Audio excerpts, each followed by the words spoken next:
Well, dear students, this is a class of TMF 501 and we are just discussing the mechanism of nutrient uptake of plant root cells from soil in this class. तो क्या क्या mechanism है, what are the basic mechanism of translocating the nutrients from the soil to the plant. Okay, so basically हमें ये mechanism समझेंगे कि कैसे soil से plant जो है nutrient लेता है. Okay, कौन कौन सी mechanism होती है, तो इसमें हम ये समझेंगे. So let's start. So the number one is passive uptake. Okay, passive uptake. So you all know that passive means that without the requirement of any energy. So in the passive it is absorption of mineral without direct expenditure of metabolic energy. जो plant जो metabolic activity जो चल रही होती है उससे जो energy use करके, जो ATP का use करके जो हमारे nutrients जो soil से plant की तरफ जाते हैं, ऐसा इसमें नहीं होता है. Okay, so also called as the non-mediated uptake. Okay, so in passive absorption, mineral salt absorption not affected by temperature and metabolic inhibitors, because metabolism is not metabolic energy is not required, so metabolic inhibitors का भी role नहीं होता है. Okay, and temperature also, because temperature affects the metabolism. Okay, so mineral salt absorption is not affected by temperature and metabolic inhibitors. So these things you have to keep in your mind. Second thing is rapid uptake of iron occurs when plant tissues are transferred from medium of a low concentration to high concentration. I think this statement is a little bit wrong. I should say that the high concentration to low concentration, the movement of iron from high concentration to low concentration without the use of energy is known as passive absorption. I think this thing is clear to you. So the next thing is that the passive absorption may take place by 5 mechanisms. तो हमें ध्यान रखना है passive absorption जो major जो plant use कर रहा है तो वो mass flow, diffusion, root interception, ये 3 तो आपको याद रखने हैं. Fourth is ion exchange and ये 3 मेजरली याद रखने हैं, जगह पूछा जा सकता है. और आपको ये भी याद रखना चाहिए कि आयन एक्सचेंज और गैन-ऑन इक्विलिब्रियम, ये सारे 5 कंसेप्ट हैं, 5 एब्जॉर्प्शन के मैकेनिज्म हैं. ये हम नेक्स्ट स्लाइड्स में देखेंगे. So in the first type of passive absorption it's mass flow. Okay, so mass flow is the movement of plant nutrients along with water to the roots. इसका मतलब क्या हुआ, कह रहे हैं, कहने का सिद्धांत ये है कि पानी के साथ बह के प्लांट की रूट्स की तरफ आ जाना. ठीक है, that is called mass flow. अगर आपने सॉइल सॉल्यूशन में पढ़ा है तो पानी के साथ बह के रूट्स एब्सॉर्ब कर लेती है. ओके, पानी के फ्लो से. सो इसमें कोई एनर्जी का रिक्वायरमेंट नहीं है. So these things also clear to you. So mass flow is the movement of plant nutrients along with water to the roots. Next thing is it is a convective process in which plant nutrient ions and other dissolved substances are transported in the flow of water to the root due to transpiration water uptake by the plant. So as you know that the convection, what is convection? Convection is the mass transport due to bulk fluid motion. Okay, so it's the mass transport is going on in which plant nutrient ions and other dissolved substances are transported into the flow of water to the root due to the transpiration water uptake by the plant. So actually क्या होता है कि अगर ये plant है हमारा और plant में ट्रांसपिरेशन नहीं होगा, अगर प्लांट में ट्रांसपिरेशन नहीं होगा तो कंसंट्रेशन ग्रेडियंट डेवलप नहीं होता है. सपोज अगर ट्रांसपिरेशन होगा, लीव्स से ट्रांसपिरेशन होगा, तभी हमारा जो वाटर है वो हमारा वाटर, क्योंकि कंसंट्रेशन ग्रेडियंट मिलेगा तब ये जाके ऊपर जाएगा, फिर यहाँ पे कंसंट्रेशन ग्रेडियंट डेवलप हो जाएगा soil between soil and roots, and they after जब आयंस हैं आपके रूट्स एब्जॉर्ब कर लेते हैं. तो transpiration pull is necessary here. Okay, so आपको ये पता होना चाहिए कि मास फ्लो में हो क्या रहा है. मास फ्लो में क्या हो रहा है, मूवमेंट ऑफ कन्वेक्टिव मूवमेंट हो रहा है. ठीक है, और मूवमेंट ऑफ प्लांट न्यूट्रिएंट्स हो रहा है. और कैसे हो रहा है, due to transpiration water uptake by the plant. Okay, so some mass flow can also occur due to evaporation and percolation of the soil water. So basically क्या है कि हमें इवोपरेशन से क्या होगा, पानी उड़ जाएगा. ठीक है, इवोपरेशन से भी पानी उड़ जाएगा, एंड परकोलेशन से क्या होगा, पानी जो है नीचे चला जाएगा. तो क्या होगा, ग्रेडियंट डेवलप हो जाएगा. तो पानी जो बह के आएगा वो आयंस के साथ लेके सॉइल की तरफ अपनी रूट की तरफ आएगा. ठीक है, तो इससे ये भी आपको कंसेप्ट क्लियर हो जाना चाहिए। Next is movement of ions in the, wait a minute, movement of ions in the soil solution to the surfaces of roots is an important factor in satisfying the nutrient requirement of the plant. Okay, this movement is accomplished largely by mass flow and diffusion. तो आपको एक चीज़ ध्यान रखनी चाहिए, जो soil है हमारा, soil particle है, उस सॉइल पार्टिकल में हमारे जो सॉइल पार्टिकल में हमारे आयंस होते हैं, जो हमारे न्यूट्रिएंट्स हैं, जो एसेंशियल न्यूट्रिएंट्स हैं, तो वो आयंस, ठीक है, वो आयंस क्या होते हैं, मूव करते हैं, डिसॉल्व करते हैं सॉइल सॉल्यूशन में, और फिर मूव करते हैं largely by mass flow and diffusion. ये कैसे होता है, कौन कौन से न्यूट्रिएंट मास फ्लो से करते हैं, कौन कौन से डिफ्यूजन से करते हैं, ये बेसिकली हर पंतनगर के एग्जाम में भी आता है और आपके ICAR JRF के भी एग्जामिनेशन में आता है। मैं आपको नेक्स्ट स्लाइड में इस चीज़ को क्लियर करता हूँ। So this is the mass flow. अगर आप एक बारे में आप नटशेल में देखना चाहेंगे, समझने की कोशिश करेंगे, तो water evaporates from the leaf surface and the water evaporates, and because of that water evaporate करेगा तो यहाँ पे कंसंट्रेशन ग्रेडियंट डेवलप हो जाएगा, यहाँ पे वाटर पोटेंशियल कम हो जाएगा, तो क्या होगा, ये हाई से लो की तरफ जाएगा, ठीक है, तो high water travels through the plant, so फिर यहाँ डेवलप हो जाएगा, सेम वे रूट हेयर्स में, रूट सेल्स में डेवलप हो जाएगा। तो उसकी वजह से हमारा जो मास फ्लो आ रहा है वो ट्रांसपिरेशन पुल की वजह से हमारा पानी के साथ साथ न्यूट्रिएंट को ले जाता है। Next is diffusion. Okay, diffusion process operates when an ion moves from an area of high concentration to one of the low concentration by random thermal motion. Okay, तो बेसिकली क्या होता है, सपोज आपने देखा होगा, आपने अपने एरोसॉल का अगर, या आपने कभी स्प्रे किया होगा, या आपने अपने सेंट या परफ्यूम या डिओ जो होता है आपने कभी स्प्रे किया होगा, तो क्या होता है, उसके पार्टिकल्स डिफ्यूज़ करते हैं, ठीक है, उसके पार्टिकल डिफ्यूज़ करते हैं because of the thermal motion. Okay, because of random thermal motion वो हाई कंसंट्रेशन से लो कंसंट्रेशन मूव करते हैं। सेम कंसेप्ट अप्लाइज हियर, तो उसको हम डिटेल में समझते हैं। बेसिकली आपको ये चीज़ क्लियर हो गई होगी, डिफ्यूज़न मतलब डिफ्यूज़ करना होता है। ओके, डिफ्यूज़ करना मतलब हाई से लो पे जा रहे हैं because of random thermal motion. Next मैं आपको इस चीज़ को क्लियर करता हूँ, that diffusion comes into operation when the concentration at the root surface is either higher और lower than that of the surrounding solution. ठीक है, जैसे रूट्स है, रूट्स के पास का मैं आपको एक डायग्राम से दिखाता हूँ। सो मास फ्लो में क्या हो रहा है, देखिए मास फ्लो में आपको डायग्राम से दिखाता हूँ, आपको क्लियर हो जाएगा।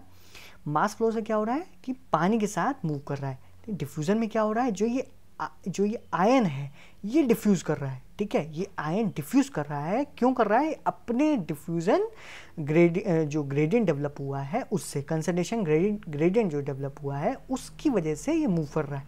ठीक है, ये मूव कब कर रहा है, जब यहाँ पे अगर लो होगा कंसंट्रेशन तो तब ये डिफ्यूज़ कर रहा है। बेस्ड ऑन फिक्स लॉ है, अभी मैं आपको बताऊंगा फिक्स लॉ में क्या क्या चीज़ें इंपॉर्टेंट होती हैं, किसकी वजह से ये डिफ्यूज़ करता है। तो यहाँ वाटर नहीं, यहाँ आयन अपना डिफ्यूज़ कर रहा है। जैसे आप देखेंगे इसको कि इसमें पार्शियल प्रेशर का रोल होता है, जो कि अपना इंडिविजुअल पार्शियल प्रेशर से मूव करता है। तो आयन इसमें मूव कर रहा है, इसमें क्या वाटर के साथ आयन मूव कर रहा है, इसमें आयन अपने कंसंट्रेशन ग्रेडियंट की वजह से मूव कर रहा है। आइए समझते हैं इसको। तो आपको इतनी चीज़ क्लियर हो गई होगी कि it is directed towards the root when the concentration at the root surface is decrease. जैसे मैंने बताया, रूट सरफेस में अगर कंसंट्रेशन कम है तो डायरेक्टेड कहाँ होगा, मूवमेंट कहाँ होगा, हाई टू लो की तरफ, तो यानी रूट की तरफ होगा। लेकिन अगर रूट में कंसंट्रेशन ज़्यादा है तो कैसे होगा डिफ्यूजन, ऐसे होगा। ठीक है, रूट के अवे होगा, and away from the root when it is increase. तो मेन चीज़ आप अपने दिमाग में रख लीजिए, क्या कैसे डिफ्यूजन और कैसे मास फ्लो होता है।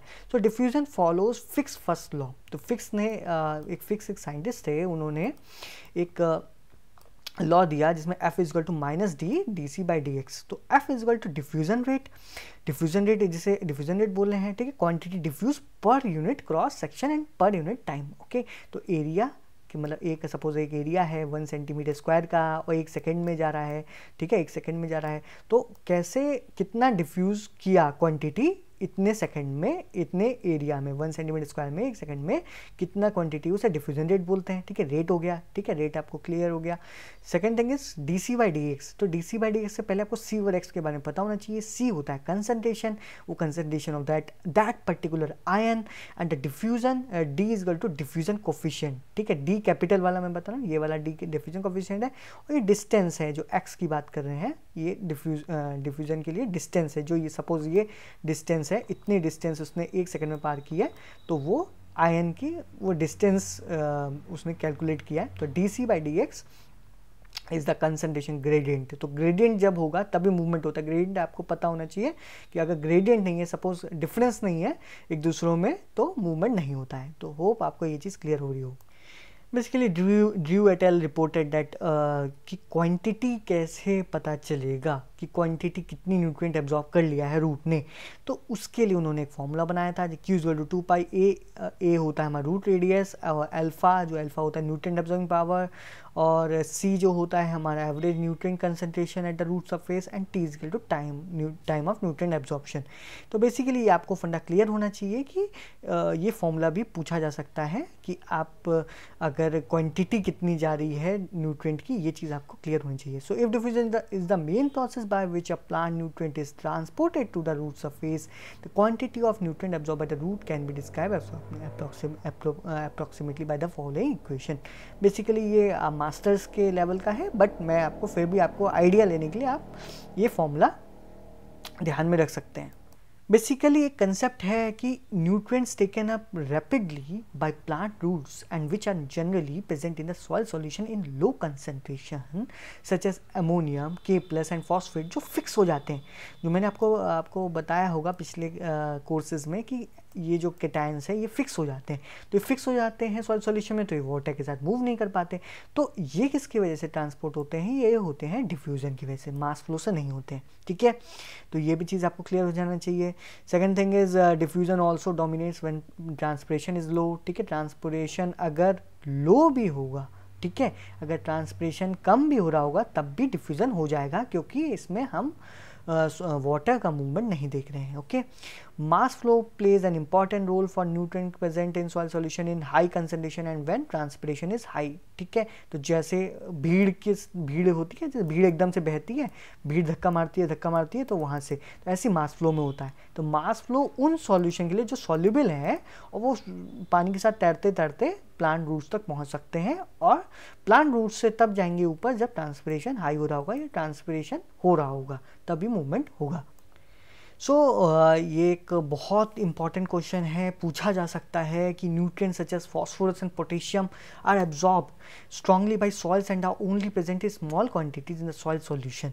These nutrients move to the roots by diffusion, जिनका फिक्सेशन हो जा रहा है, जो स्ट्रांगली सॉइल में एब्जॉर्ब्ड हो जा रहे हैं, तो जैसे फॉस्फोरस, पोटेशियम, जिंक भी, तो उनका डिफ्यूजन से मूवमेंट होता है। तो P, K एंड जिंक, ठीक है, PK जन याद रखना, ये आप लोग प्लीज़ अच्छे से याद रखिएगा, PK, ठीक है, PK जैसे मूवी थी PK जन, तो इनका किससे मूवमेंट होता है? डिफ्यूजन से। कभी भी ऑब्जेक्टिव में पूछा जा सकता है आपसे, PK और जन जो होते हैं ये, इसका मूवमेंट कैसे होता है? डिफ्यूजन से। And the third type is root interception. Third type of passive absorption है root interception. Basically root interception बहुत ही कम होता है। क्यों होता है? क्योंकि जो मैं आपको एक डायग्राम से बताता हूँ, फिर आपको क्लियर हो जाएगा। बेसिकली देखिए रूट है, ओके, तो इंटरसेप्शन मतलब रूट का जो एरिया जहाँ आयन के पास आ पाएगा, सिर्फ इतना एरिया, सपोज इतना एरिया आ पाएगा, ये इसकी विसिनिटी में आ गया है, तो वो जो एब्जॉर्प्शन होता है उसको हम रूट इंटरसेप्शन बोलते हैं। बेसिकली बहुत कम होता है क्योंकि जो सरफेस एरिया होता है वो बहुत ही कम है। और अगर आप बाहर देखेंगे, बाहर सॉइल सॉल्यूशन में बहुत न्यूट्रिएंट होता है, वो कैसे बह के आएगा, उसका अलग मीडियम है, वो मास फ्लो से होता है या डिफ्यूजन से होता है, रूट इंटरसेप्शन से बहुत कम होता है। लेकिन कुछ कैटायंस रूट इंटरसेप्शन से एब्जॉर्ब करते हैं। लेट्स चेक वो कौन है। वो है हमारे मैग्नीशियम, कैल्शियम और थोड़ा सा सल्फर। ओके, मैग्नीशियम, कैल्शियम और सल्फर। ओके, सो जिंक भी बहुत ही थोड़ा सा, ठीक है। एक्चुअली जिंक जो है वो तीनों वे में एब्जॉर्ब हो जाता है, तो तीनों वे में मूवमेंट होता है, root interception, diffusion and mass flow. So basically इसमें हो क्या रहा है ये चीज़ आपको क्लियर हो गई होगी, बट फिर भी मैं आपको रिवाइंड करता हूँ। As the root system develops and exploits the soil more completely, well, because of a little disturbance, let me rewind it again. As the root system develops and exploits the soil more completely, soil solution and soil surfaces retaining adsorbed ions are exposed to the root mass, and absorption of these ions by the contact exchange phenomena is is take place, okay. Absorption नहीं होगा, adsorption होगा, लेकिन adsorption के बाद absorption होता है। वो जो रूट हेयर्स हैं, रूट हेयर्स में पहले स्टिक होगा फिर अंदर जाएगा। तो अंदर कैसे जाता है वो हम अभी समझते हैं। Well, for a nutrient element to cross a cell membrane, अब जैसे रूट हेयर्स में स्टिक होने के बाद, ठीक है, रूट हेयर में स्टिक होने के बाद अब ये कैसे एब्जॉर्ब कैसे कर रहा है, जैसे हमने अभी देखा कि to cross a cell membrane to soil it is necessary for each nutrient element to be attach to some carrier, okay. तो क्या है, कुछ कैरियर चाहिए हमें, कोई कैरियर चाहिए जिससे हम अपने न्यूट्रिएंट का मूव करा सकें, पास करा सकें सेल मेम्ब्रेन में, ओके। ये चीज़ हमें ध्यान रखनी है। और बिकॉज ये जो रूट इंटरसेप्शन की बात कर रहे हैं, रूट इंटरसेप्शन में एब्जॉर्प्शन कैसे हो रहा है, ये रूट की वेसिनिटी में था, या तो ये एनर्जी से जाएगा, ठीक है, या तो ये कैरियर से मूव करेगा, एंटर करेगा तो कैरियर की मदद से मूव करेगा। उसको डिटेल में कौन कौन से कैरियर्स होते हैं ये आप मास्टर्स में पीएचडी में पढ़ सकते हैं। बाकी कैरियर से मूवमेंट होता है, और मैं आपको अभी डिटेल में थोड़ा सा और बताऊँगा, नेक्स्ट स्लाइड में बताने की कोशिश करूँगा। उसके बाद ये रूट सेल्स में जाता है, ये देखिए प्लाज्मोडेस्माटा है, ऐसे मूव किया, प्लाज्मोडेस्माटा के थ्रू फिर अपना ये वैक्यूल तक पहुंचा, ठीक है, सेल न्यूक्लियस है यहाँ पे, ओके। ऐसे ऐसे करते हुए अपना मूवमेंट करता है वो न्यूट्रिएंट, और जहाँ पे ज़रूरत होती है वहाँ पे इसका न्यूट्रिएंट का एसिमिलेशन हो जाता है। Well, the next theory is, next mechanism is ion exchange, okay। Basically ion exchange में क्या हो रहा है, एक आयन दूसरे आयन को रिप्लेस कर रहा है और उसकी जगह बैठ जा रहा है, और वो आयन उसकी पहले आयन की जगह आ जा रहा है। तो in ionic exchange mechanism anions और cations from with in the cells are exchange with in anions और cations of equivalent charge of the external solution. Suppose मान लीजिए जिंक की बात करते हैं, अगर Zn, या मैं आपको सपोज जिंक के बाद +2 होता है, सिमिलरली कैल्शियम के पास अगर बात करें तो कैल्शियम के बाद +2 होता है, तो बोला इक्विवेलेंट चार्ज होना चाहिए, ठीक है, तब वो रिप्लेस करता है। फिर इसमें दो थ्योरीज बताई हैं दो साइंटिस्ट ने, और इसमें पहली थ्योरी आती है हमारी contact exchange theory.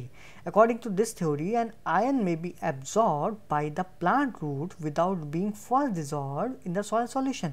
इसका मतलब soil solution में soil solution में dissolve हुए बगैर ही absorption हो जा रहा है contact exchange theory में। तो ऐसा क्यों हो रहा है, क्योंकि हमारे जो रूट के जो आपके रूट के बाहर के जो कैटायन, अभी मैं आपको दिखाऊंगा रूट के हेयर्स में जो कैटायंस हैं उससे कैसे एब्जॉर्प्शन हो रहा है, एक्सचेंज हो रहा है। तो ये बहुत ही इंटरेस्टिंग है, ये एक्सचेंज कैसे होता है। बेसिकली क्या होता है, an ion absorbed electrostatically to a solid particle such as plant root और क्ले पार्टिकल। मैं आपको अगर स्पेस बना के इसमें बताता हूँ आपको, सपोज ये क्ले पार्टिकल है, मैं दूसरा कलर चेंज करता हूँ ताकि आपकी अंडरस्टैंडिंग बने। तो ये रूट है, ओके, ये क्या है, ये हमारे क्ले पार्टिकल है, ये रूट है, ठीक है। इसमें कुछ आयन से स्टिक होंगे, कुछ आयन इसमें स्टिक होंगे, और कुछ आयन, वेट अ मिनट मैं दूसरे कलर से बताता हूँ इसको, इसमें आयन कुछ दूसरे स्टिक होंगे, इसमें कुछ दूसरे स्टिक होंगे, ठीक है, एब्जॉर्ब होंगे। तो ये बोल रहा है an ion absorb electrostatically to a solid particle such as plant root और क्ले पार्टिकल, ठीक है, इलेक्ट्रोस्टैटिकली बाइंडेड है, बाउंड है, is not held too tightly but oscillates within a certain volume of space. It oscillates it because it's not tightly bound, therefore it keeps on oscillating. क्या होता है फिर, क्या होता है, जैसे अगर सपोज यहाँ पे बोल रहा है कि exchange of ion take place when the oscillation volume of one ion overlaps the oscillation volume of another ion. तो इस आयन का ऑसिलेशन वॉल्यूम सपोज यहाँ तक ये ऑसिलेट कर रहा है, और ये वाला जो आयन है यहाँ तक ऑसिलेट कर रहा है। तो अगर ये ओवरलैप कर गया, सपोज ये मैं पास, अगर आपको पास दिखा रहा थोड़ा सा, तो पास होते तो ओवरलैप कर गया तो एक्सचेंज हो जाएगा।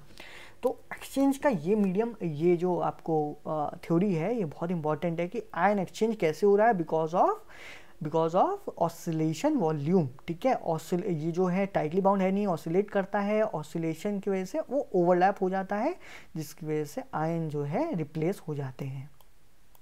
बेसिकली ये जो इतना डिटेल में आपको जो मेंशन किया गया है ये आपके लेवल से थोड़ा सा हायर है, बट फिर भी मैं बताने की कोशिश करता हूँ कि H+ जो आयन होता है जो रूट में, वो रिलीज़ करता है, पंप उसमें पंपिंग हो रही होती है।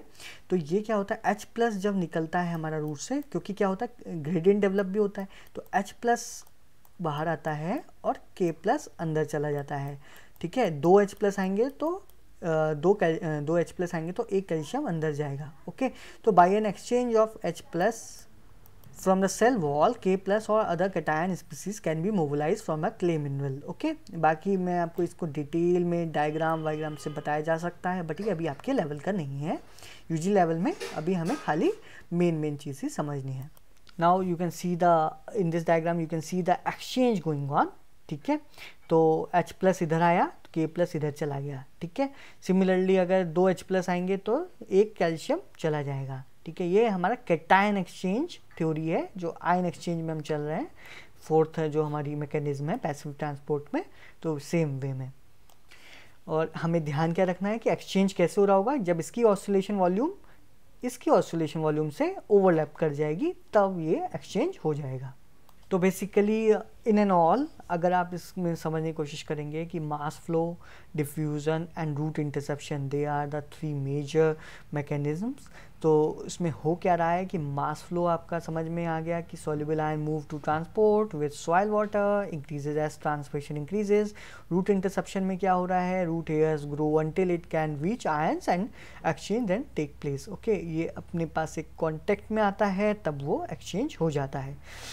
Next is diffusion. डिफ्यूज़न में हमने पढ़ा है जो फिक्स हो जाते हैं, जो हमारे जो न्यूट्रिएंट्स हैं वो डिफ्यूज़न से वो हमारे मूव करते हैं। ठीक है, डिफ्यूज़न से मूव करते हैं। ओके, ये भी चीज़ में फास्फोरस पोटेशियम आता है। एक और थ्योरी है जो जो मैंने आपको बताया कि कार्बोनिक एसिड एक्सचेंज थ्योरी, जो एक्सचेंज थ्योरी की बात कर रहे हैं। तो कार्बोनिक एसिड एक्सचेंज थ्योरी में क्या होता है, बेसिकली हमें पता है कि रूट जो हेयर्स हैं वो रिलीज़ करती हैं CO2 because of respiratory activity. तो CO2 जब रिलीज़ करती है वो वाटर के कांटेक्ट में आता है तो क्या बनाता है, कार्बोनिक एसिड बनाता है, जिसे हम बोलते हैं H2CO3। ओके, H2CO3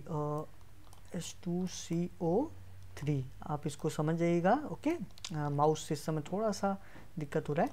तो H2CO3, so according to this theory क्या हो रहा है, ये H2CO3 जब बन जा रहा है फिर ये डिसोसिएट करता है। डिसोसिएट करने के बाद क्या बनता है, इसमें H प्लस। ठीक है, डिसोसिएट करने के बाद क्या बनता है, H प्लस। ये H प्लस आयन जो होते हैं, अब ये H प्लस आयन किसी कैटायन से एक्सचेंज कर जाएगा तो ये एक्सचेंज हो जाता है। तो ये भी चीज़ क्लियर हो गई। इसमें क्या हो रहा है, इसमें रूट एक्टिविटी की वजह से जो H2CO3 बन रहा है वो जब H2CO3 बन के डिसोसिएट होता है H प्लस में, वो H प्लस जो है एक्सचेंज करता है कैटायन से और इससे एक्सचेंज हो जाता है। तो ये भी मैकेनिज्म आपको ध्यान में रखनी है। जैसे कि आपको ये एग्जाम्पल से देखेंगे आप, यही सेम एग्जाम्पल है। तो CO2 H2CO3 डिसोसिएट किया और इसके बाद क्या हुआ, ये जब रूट से डिसोसिएट हुआ यहाँ पे तो H प्लस बना, तो यहाँ पे क्या होगा, ये ओवरलैप कर जाएगा इसका जो ऑसिलेशन वॉल्यूम है, और ये K प्लस, जो K प्लस यहाँ चला गया और H प्लस यहाँ आ गया क्ले माइसिल में, तो ये एक्सचेंज हो गया ना। तो इसलिए ये एक्सचेंज थ्योरी, कार्बनिक एसिड एक्सचेंज थ्योरी से कहते हैं। Well, Donan's equilibrium is not in your syllabus, so I am not discussing it. So moving further, next is active और मीडिएटिव अपटेक ऑफ आयंस। जो अभी तक हमने देखा सारा का सारा पैसिव अपटेक देखा है। तो एक्टिव में क्या होता है, एक्टिव में एनर्जी चाहिए। ओके, मेटाबॉलिक एनर्जी चाहिए, उसकी तरफ से मूवमेंट होता है, उसकी वजह से मूवमेंट होता है। तो बेसिकली होता क्या है, कभी कभार क्या है, कंसंट्रेशन ग्रेडियंट जो बना होता है उसके अपोजिट हमें जाना है। ठीक है, uptake against a concentration gradient और strictly speaking against an electrochemical gradient requires electrometabolic energy. तो ये एक्टिव अपटेक से, क्योंकि हम मूवमेंट जब अगेंस्ट कंसंट्रेशन ग्रेडियंट करेंगे तो हमें क्या चाहिए, मूवमेंट हमारे इस मूवमेंट के लिए हमें मेटाबॉलिक एनर्जी चाहिए। So basically at present there are two principal theories of ion transport. Number one is carrier theory, number second is ion pump theory. तो जो ये थ्योरीज हैं इसको हम हल्का सा डिस्कस करेंगे, ठीक है, ताकि आपको नटशेल में क्लियर हो। बेसिकली हमारे जो यूजी लेवल में जितना है उतना हम पढ़ेंगे। कैरियर थ्योरी क्या कहती है, कैरियर क्या होता है, एक एजेंट है। सपोज ये हमारी एक सेल मेम्ब्रेन है, दूसरी सेल मेम्ब्रेन, सपोज एक सेल मेम्ब्रेन है, यहाँ पे कैरियर है सपोज। ओके, कोई एजेंट है सपोज, ठीक है, कोई भी एक मॉलिक्यूल हो सकता है। Use to refer an agent responsible for transporting ions from one side of the membrane to another दूसरे साइड में। तो कैरियर थ्योरी क्या कहती है कि एक मेम्ब्रेन से दूसरे मेम्ब्रेन, जब इस सेल में जा चुका है तो एक सेल से दूसरे सेल में मूवमेंट कैसे कराएंगे, तो एक मेम्ब्रेन से दूसरे मेम्ब्रेन के लिए जो मूवमेंट कराया जाता है वो किसी की हेल्प से होता है। तो वो हेल्प कौन करवाता है, कैरियर। तो कैरियर के थ्रू ये मूवमेंट होता है। इस थ्योरी को हम कैरियर थ्योरी कहते हैं। बेसिकली और ज़्यादा डिटेल्स, इतनी ज़्यादा डिटेल्स आपके लेवल में है नहीं, लेकिन फिर भी इट इन्वॉल्व्स ATP, ठीक है। ATP की एनर्जी लगती है जिसकी वजह से मूवमेंट होता है। अगर एनर्जी नहीं आएगी, ATP नहीं आएगा, तो फिर मूवमेंट नहीं होगा, ठीक है। आपके लेवल तक इतना ही अभी काफ़ी है, ठीक है। ज़्यादा डिटेल्स में आप काफ़ी कंफ्यूज कर जाओगे, बहुत टाइम लगेगा उसको आपको समझने में। Second thing is ATPase theory, ठीक है। ATPase थ्योरी भी आपके लिए वैसे इतना इम्पॉर्टेंट नहीं है, बट आपको फिर भी हल्का सा पता होना चाहिए कि ATP चाहिए, ठीक है। तो ATP हमें एनर्जी का सोर्स है, ठीक है। तो क्या होता है, एनर्जी करेंसी बोलते हैं। तो ATPase is a group of enzyme that have the capacity to dissociate ATP into ADP and inorganic phosphate, और इसी प्रोसेस में एनर्जी लिबरेट होती है और हमें चाहिए कि एनर्जी मूवमेंट कराने के लिए। तो आपको हल्का सा आइडिया होना चाहिए बस। So in all, one thing is very important, that nitrogen, phosphorus, potassium, calcium, magnesium, sulphur, जो मेन अगर हम ध्यान रखते हैं तो नाइट्रोजन का mass flow major, okay. Nitrogen moves through mass flow, जबकि फॉस्फोरस एंड पोटेशियम मूव कैसे करते हैं, डिफ्यूजन के मूवमेंट से। कैसे करते हैं, डिफ्यूजन के मूवमेंट से, ओके। तो आपको ये चीज़ क्लियर होनी चाहिए, फॉस्फोरस पोटेशियम डिफ्यूजन के मूवमेंट से होता है। कैल्शियम और मैग्नीशियम का मास फ्लो से ही हो रहा है, लेकिन रूट इंटरसेप्शन से भी होता है। तो हल्का सा रूट इंटरसेप्शन से कितना परसेंटेज, 27% के आसपास। तो यानी रूट इंटरसेप्शन के लिए कोई बोलेगा तो आप क्या बताएंगे, magnesium, calcium, sulphur, okay. Zinc जो होता है, जिंक इसमें मेंशन नहीं है, जिंक तीनों मीडियम से हो जाता है, ओके। तीनों मीडियम से मेंशन हो जाता है, root interception, mass flow, diffusion, तीनों से, ठीक है। तो आपको ये मेजर चीज़ें आपको याद रखनी होंगी, ठीक है। नाइट्रोजन, फॉस्फोरस का, क्योंकि जो फिक्स हो जाते हैं उनका डिफ्यूजन ही होगा। तो आई होप ये लेक्चर अब ज़्यादा बड़ा नहीं करूँगा, आई होप ये चीज़ आपको क्लियर हो गई होगी, ये मैकेनिज्म आपको क्लियर हो गया होगा। कोई भी डाउट हो आप फ्रीली आप क्वेश्चन कर सकते हैं, कमेंट सेक्शन में कमेंट कर सकते हैं। अगर आपको ये वीडियो अच्छा लगे तो आप प्लीज़ लाइक करें, और कोई क्वेरी हो तो आप कमेंट करें, okay. Thank you so much.